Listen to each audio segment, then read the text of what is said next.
Hello friends, welcome to Lakshmi homely kitchen. இன்றைக்கி நம்ம சேனலில் உருளைக்கிழங்கு தயிர் மசாலா எப்படி செய்கிறதுன்னு பார்க்க போகிறோம். இது சாதத்தை கூட வச்சு சாப்பிட்றதுக்கு ரொம்பவே சூப்பராக இருக்கும். இது செய்கிறதும் ரொம்பவே ஈஸி தான். இந்த சுவையான உருளைக்கிழங்கு தயிர் மசாலா எப்படி செய்கிறதுன்னு வாங்க வீடியோக்குள்ளே போய் பார்க்கலாம். வீடியோக்குள்ளே போகிறதுக்கு முன்னாடி நீங்கள் நம்ம சேனலை ஃபஸ்ட் டைம் பார்க்குறதா இருந்தால் மறக்காமல் சப்ஸ்கிரைப் பண்ணிக்கோங்க. பக்கத்தில் உள்ள பெல் ஐக்கானை கிளிக் பண்ணி ஆல் ஆப்ஷனையும் கொடுத்துக்கோங்க.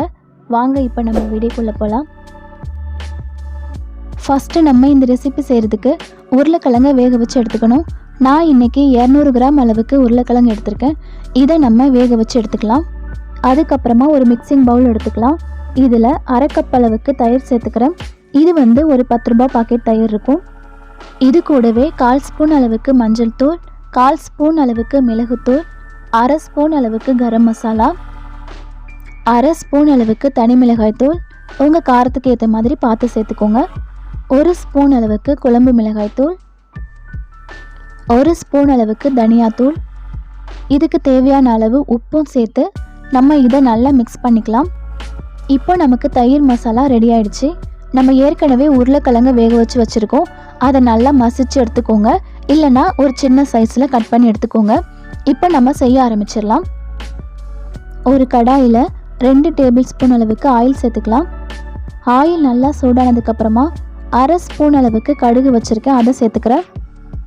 கடுகு நல்லா வெடித்ததுக்கப்புறமா ஒரு வெங்காயத்தை சின்ன சைஸில் கட் பண்ணி வச்சுருக்கேன், அதை சேர்த்துக்கிறேன். இது கூடவே கொஞ்சமாக கருவேப்பிலையும் 2 பச்சை மிளகாயை கீறி வச்சுருக்கேன், அதையும் நம்ம சேர்த்துக்கலாம். இதையும் சேர்த்து நம்ம நல்லா வதக்கி எடுத்துக்கலாம். நமக்கு வெங்காயம் நல்லா வதங்கட்டும். வெங்காயம் நமக்கு வதங்கும் போதே அந்த வெங்காயத்துக்கு தேவையான உப்பு சேர்த்துக்கலாம். இதையும் சேர்த்து நம்ம நல்லா வதக்கி எடுத்துக்கலாம்.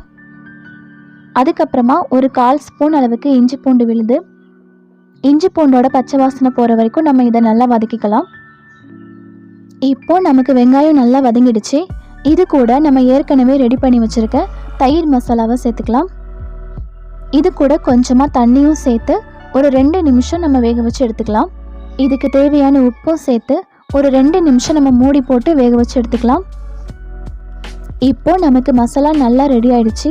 இது கூட நம்ம ஏற்கனவே வேக வச்சு வச்சுருக்க உருளைக்கிழங்கு சேர்த்துக்கலாம். இதை நம்ம இந்த மசாலாவோட நல்லா மிக்ஸ் பண்ணிக்கலாம். நான் உருளைக்கிழங்கு வேக வைக்கும் போதே அதுக்கு தேவையான உப்பு சேர்த்து வேக வச்சுட்டேன்.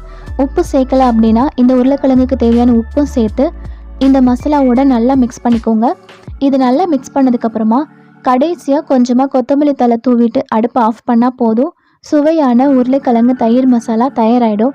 இதை நம்ம சப்பாத்தி கூட வச்சு சாப்பிட்றதுக்கும் ரொம்பவே நல்லாயிருக்கும். சாதத்து கூட சைடிஷாக சாப்பிட்றதுக்கும் ரொம்பவே சூப்பராக இருக்கும். கண்டிப்பாக இந்த ரெசிப்பியை இதே மெத்தடில் உங்கள் வீட்டில் செஞ்சு பாருங்கள். செஞ்சு பார்த்துட்டு உங்களுக்கு இந்த ரெசிபி பிடிச்சிருக்கான்றதை மறக்காமல் என் கூட கமெண்டில் ஷேர் பண்ணுங்கள். இந்த வீடியோ பிடிச்சிருந்தா சேனலையும் சப்ஸ்கிரைப் பண்ணி சப்போர்ட் பண்ணுங்கள். Thank you friends.